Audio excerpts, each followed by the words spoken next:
صحابہ کرام سارے کے سارے جنتی ہیں۔ جس شخص پر لفظ صحابی بول دیا گیا ہے امت نے اس کو صحابی مان لیا ہے۔ جو نبی کریم صلی اللہ علیہ وسلم کی صحابیت سے مشرف ہو گیا ہے وہ شخص جہنم میں نہیں جا سکتا۔ اس کے دلائل بھی میں نے بیان کیے تھے۔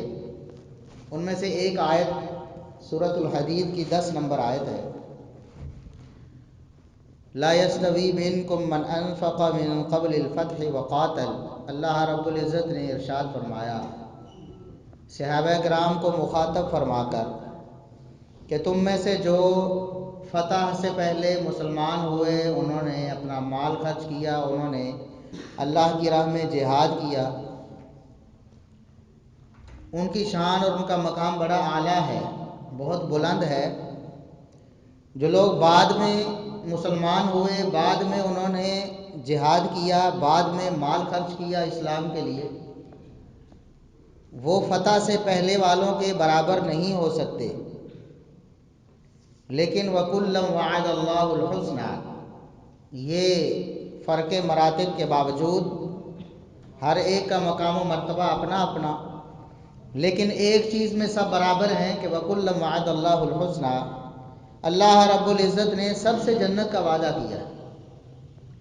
سارے صحابہ جنتی ہیں، قرآن کریم کی اس آیت سے بالکل واضح طور پر معلوم ہوتا ہے۔ اسی لیے ہمارے جو اس شہر کے انجینئر صاحب ہیں، ہمیں ان سے ہمدردی ہے، اللہ رب العزت انہیں ہدایت نصیب فرمائے۔ ہم ان کی خیر خواہی چاہتے ہیں، انہیں دعوت فکر دیتے ہیں، ہمیں ان سے کوئی دشمنی نہیں۔ یہ ایک آیت ایسی واضح اور صریح دلیل تھی کہ اس سے پھر ان کے لیے بچ نکلنا ممکن ہی نہیں تھا۔ باقی تو ہر آیت کے بارے میں وہ کہتے ہیں یہ تو جی صلح حدیبیہ والوں کے لیے ہے، بیعت رضوان والوں کے لیے ہے، یہ اس کے لیے ہے، یہ اس کے لیے۔ اس آیت پہ آ کے وہ پھنس گئے اور یہ ماننے پر مجبور ہو گئے کہ اللہ رب العزت نے سب صحابہ سے جنت کا وعدہ کیا ہے۔ اس لیے انہوں نے ترجمے میں پھر ہیر پھیر کرنے کی کوشش کی۔ دوسروں کو وہ کہتے ہیں کہ جو لوگ قرآن کریم کے ترجمے میں جو بریکٹیں لگاتے ہیں نا، ساری کاروائی بریکٹوں میں ہوتی ہے، کیونکہ جو بریکٹوں سے باہر ہے وہ تو الفاظ کا ترجمہ ہے۔ جب بریکٹ لگے گی تو پھر اپنا مطلب یا اپنا مدعا قرآن کریم میں ڈالنے کی کوشش کی جائے گی۔ تو یہاں بھی انہوں نے پھر بریکٹ لگائی تو کہتے ہیں وَكُلًّا وَعَدَ اللَّهُ الْحُسْنَىٰ، اللہ رب العزت نے سب سے جنت کا وعدہ کیا ہے، سب صحابہ جنت میں جائیں گے، لیکن الٹیمیٹلی آخر کار وَكُلًّا وَعَدَ اللَّهُ الْحُسْنَىٰ، لیکن نبی کی صحبت کی برکت سے الٹیمیٹلی اللہ تعالیٰ نے سب کے ساتھ اچھا وعدہ کیا ہوا ہے۔ یعنی نبی علیہ السلام کے اوپر جو اصحاب چاہے بالکل اینڈ پہ بھی ایمان لے کر آئے، بشرطے کہ وہ مرتے دم تک ایمان پر قائم رہے، ان کی کمزوریوں سے اللہ تعالیٰ درگزر فرما کے الٹیمیٹلی ان کے لیے اچھا انجام کرے گا، جنت والا۔ اور یہ صرف صحابہ کی خصوصیت نہیں ہے بلکہ پوری امت میں جس نے بھی مرتے دم تک ایمان پر قائم رہا اس کے لیے اچھا وعدہ ہے۔ کہنے کا کیا مطلب ہے کہ سب صحابہ پہلے ہی مرتبہ شروع میں ہی جنت میں نہیں چلے جائیں گے، سارے جنت میں جائیں گے لیکن الٹیمیٹلی آخر کار جنت میں جائیں گے۔ اب آخر کار کی یہ جو بریکٹ ہے، آپ قرآن کریم پڑھ کے دیکھ لیں، کوئی ترجمہ اٹھائیں۔ انجینئر صاحب اس قابل نہیں ہے کہ وہ ترجمہ کریں، نہ انہیں ترجمہ آتا ہے۔ ظاہر ہے وہ تو ترجمے والی کتابیں پڑھتے ہیں، ترجمے والی کتابوں سے حوالے پیش کرتے ہیں۔ قرآن کریم کا ترجمہ بھی انہوں نے خود نہیں کیا، وہ کوئی ترجمہ پڑھتے ہیں، کوئی ایک ترجمہ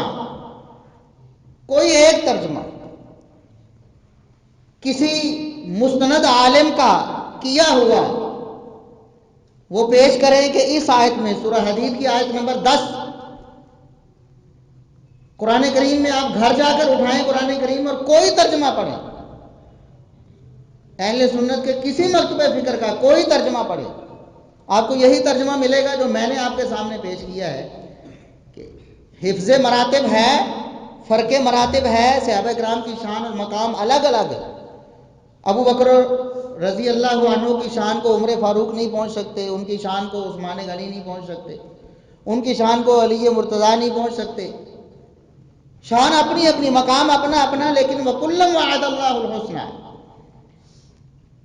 اچھا وعدہ یعنی جنت کا وعدہ اللہ رب العزت کا سب صحابہ سے ہے۔ ہر ترجمہ آپ کو یہی ملے گا، لیکن یہ جو الٹیمیٹلی کی بریکٹ لگائی یہ مرزا صاحب نے لگائی ہے، آپ کو کسی ترجمے میں نہیں ملے گی۔ عربی جاننے والے ایسی حرکت نہیں کر سکتے کیونکہ انہیں پتا ہے کہ یہاں ترجمہ غلط ہو جائے گا۔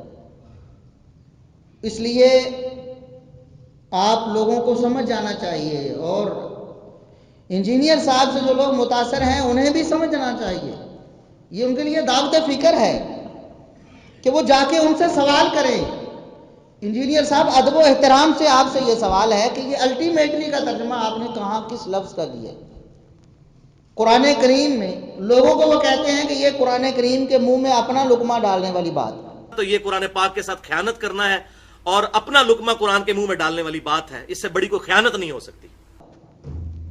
تو یہ جو قرآن کریم کی آیت میں اپنا لفظ انہوں نے داخل کیا ہے، اس کی کیا دلیل ہے؟ کس لفظ کا یہ ترجمہ ہے؟ اور وہ یہ کرتے کیوں ہیں؟